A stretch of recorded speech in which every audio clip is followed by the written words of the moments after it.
اچھا دیکھیں، آج بھی دنیا میں اللہ تعالیٰ نے کچھ لوگوں کے چہروں پہ بڑا نور، بڑی روشنی، بڑی رونق دی ہوتی ہے، لیکن ہم نے یہ کبھی نہیں سنا.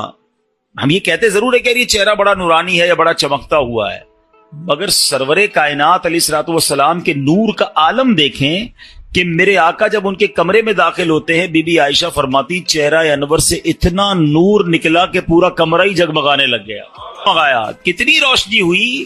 کیا فرماتی اس نور کی روشنی میں نے اپنی گمشدہ سوئی کو تلاش کر لیا. اچھا پھر جب یہ منظر تو ہو گیا. اچھا یہ حدیث ہم نے کئی بار سنی ہوگی، مگر بعض اوقات یہی تک سنی ہے.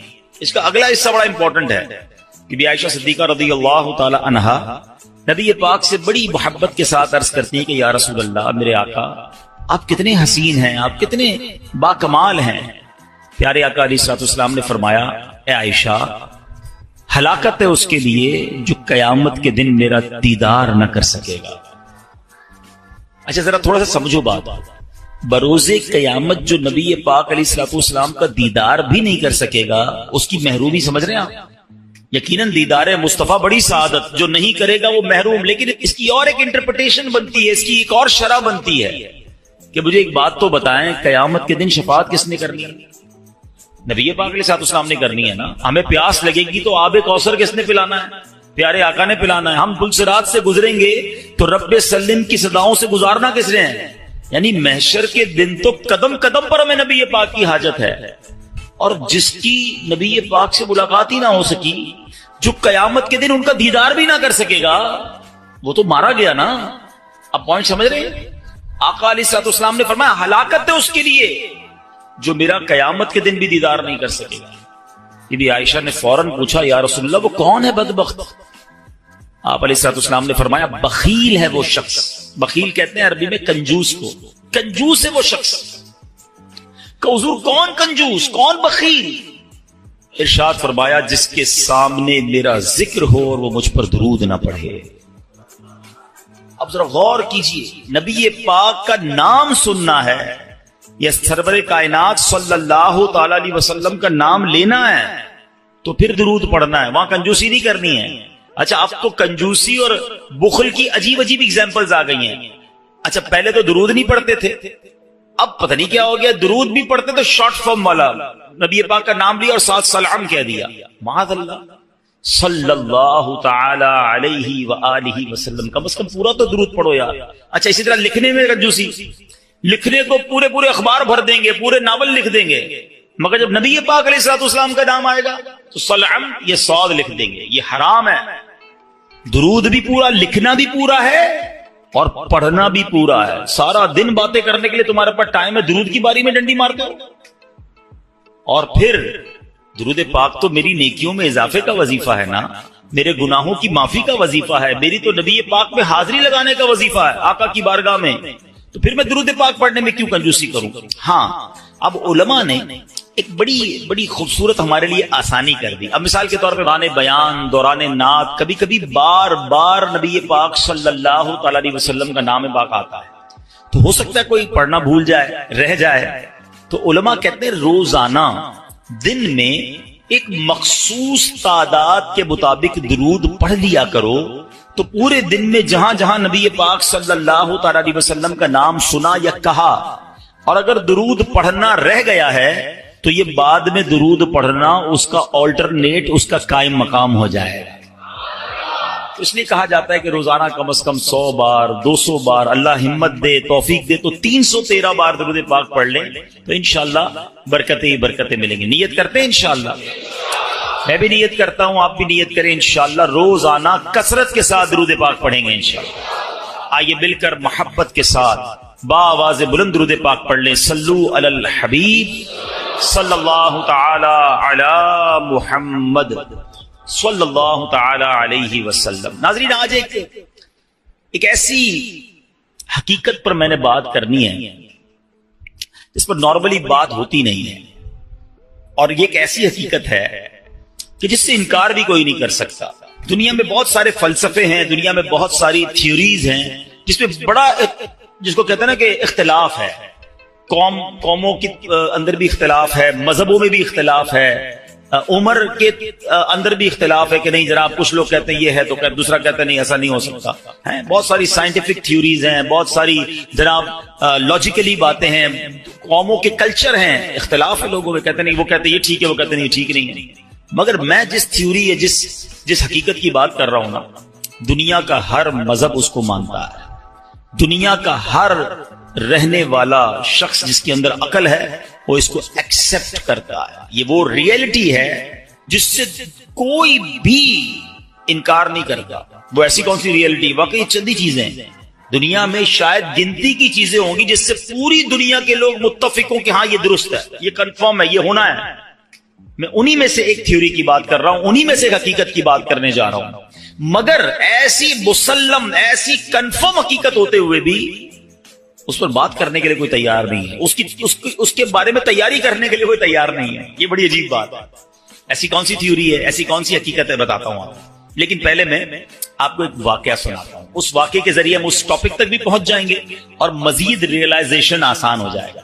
حضرت عبداللہ بن ابو نوح رحمت اللہ تعالی علیہ فرماتے ہیں, میں نے مسجد نبوی شریف میں ایک بوڑھے میاں کو دیکھا.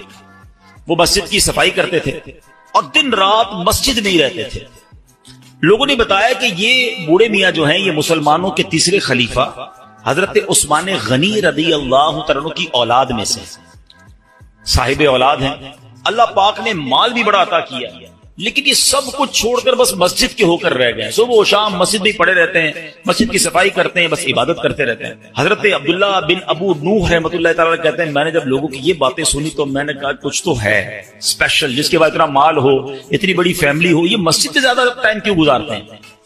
تو میں واچ کرنے لگا, ان کو فالو کرنے لگا کہ کچھ راز کی بات, سیکھنے کی بات پتہ چلے گی. تو کہتے رات کا جب پچھلا پہر ہوا, لاسٹ آخری پہر تہجد کے وقت آیا, میں نے دیکھا کہ یہ مسجد سے نکلے اور جنت البقیع کی طرف جا رہے ہیں. جنت البقیع مدینہ منورہ کا قبرستان ہے, اور یقین کریں کمال کا قبرستان. آپ یقین کریں, مطلب جنہوں نے دیکھا ہے وہ میری بات جلدی سمجھ جائیں گے, جنہوں نے نہیں دیکھا میں دعا کرتا ہوں یا اللہ ہم سب کو مدینے کی حاضری عطا. یہ دنیا کا واحد قبرستان ہے جس کو دیکھ کر ڈر نہیں لگتا, مرنے کا جی چاہتا ہے. ہاں دنیا کے کسی قبرستان میں جاؤ نا ڈر لگتا ہے کہ یار ایسی قبریں ٹوٹی پھوٹی. واللہ جنت البقیع کا قبرستان دیکھو تو بندے کو جی چاہتا ہے یا اللہ ادھر ہی موت دے دے, یہیں دفن فرما دے. ہاں میں کبھی موقع ملا چلیں اشارتاً بات کر دیتا ہوں, ورنہ یہ میرا موضوع نہیں ہے. ورنہ میری ایک بار جنت البقیع کے گورکن سے ملاقات ہوئی, ایسی باتیں مجھے بتائی انہوں نے, میں کتنی دیر تک تو روتا ہی رہا. اور میں 2 باتیں بتا دیتا ہوں, پھر کبھی موقع ملا تو اس پر تفصیل سے بات کریں گے. کہ وہ مجھے ملے اور بڑی اچھی محبت والی ملاقات ہوئی. تو میں نے کہا یار کچھ تو بتاؤ جنت البقیع کے بارے میں, ایسا کیا ہے, ہم تو سنتے ہیں آپ تو قبر کھودتے ہیں, آپ تو جنت البقیع میں ہوتے ہیں. کہتے ہیں عبدالحبیب بھائی پہلے بتائیں آپ کو میرے جسم سے خوشبو آ رہی ہے. میں نے کہا خوشبو تو بڑی آ رہی ہے, کون سا عطر لگایا ہے. کہتے ہیں واللہ میں نے کوئی عطر نہیں لگایا, یہ بقیع کی خوشبو ہے, جنت البقیع کی مٹی کی خوشبو ہے. اچھا وہ کہتے ہیں دنیا کا کوئی بھی قبرستان اٹھا لیں. پھر میں نے بھی غور کیا, وہاں آپ کو کیڑے بکوڑے بہت سارے جانور ملتے ہیں نا, مردے دفن ہو رہے ہیں, اور ظاہر قبرستان میں تو صفائی نہیں ہوتی نا, تو آپ کو کیڑے بولا. جنت البقیع میں ایک کیڑا نہیں ہے. یعنی میں آپ کو روحانیت والی باتیں نہیں بتا رہا, روحانیت تو اندر کیا کیا ہوگا وہ تو اللہ جانے, اس کا حبیب جانے, اس کی کیسی کرم نوازیاں ہیں. میں تو جو نظر سے آنے والی چیزیں بتا رہا ہوں. کہتا ہم جب قبر کھودتے ہیں نا عبدالحبیب بھائی, کئی بار ایسا ہوا کہ قبر کھودتے کھودتے ایسی ٹھنڈی ہوا آتی ہے کہ میں قبر کے اندر لیٹ کے خود ہی سو جاتا ہوں. کبھی گورکن کو قبر میں سوتے دیکھا ہے, کہتا ہے ایسی ٹھنڈی ہوا ہوتی ہے, میں سکون اتنا ہوتا ہے, میں کام کرتے کرتے ادھر ہی لیٹ جاتا ہوں قبر کے اندر, نیند بھی آ جاتی ہے. میں نے تو اس کے ہاتھ چومے اور کہا آپ ہی دعا کر دیں کہ ہمیں جنت البقیع نصیب ہو جائے. کمال کا قبرستان. اور کیوں ہے پتہ ہے کمال کا؟ ایک تو اس قبرستان میں کم و بیش 10,000 صحابہ اکرام مدفون ہیں. ہر صحابی نبی جنتی کی قبر کیسی ہوتی ہے پتہ ہے؟ جنت کا باغ ہوتی ہے, حدیث پاک ہے نا, یا تو جنت کا باغ ہوتی ہے قبر یا دوزخ کا گھڑا. تو سارے صحابہ کی قبر تو ہو گئی جنت کا باغ. جس قبرستان میں 10,000 جنت کے باغ ہوں, اب آپ سوچو نا اس قبرستان میں جو گیا, ایسے نہیں کہتے اعلیٰ حضرت, طیبہ میں مر کے ٹھنڈے چلے جاؤ, آنکھیں بند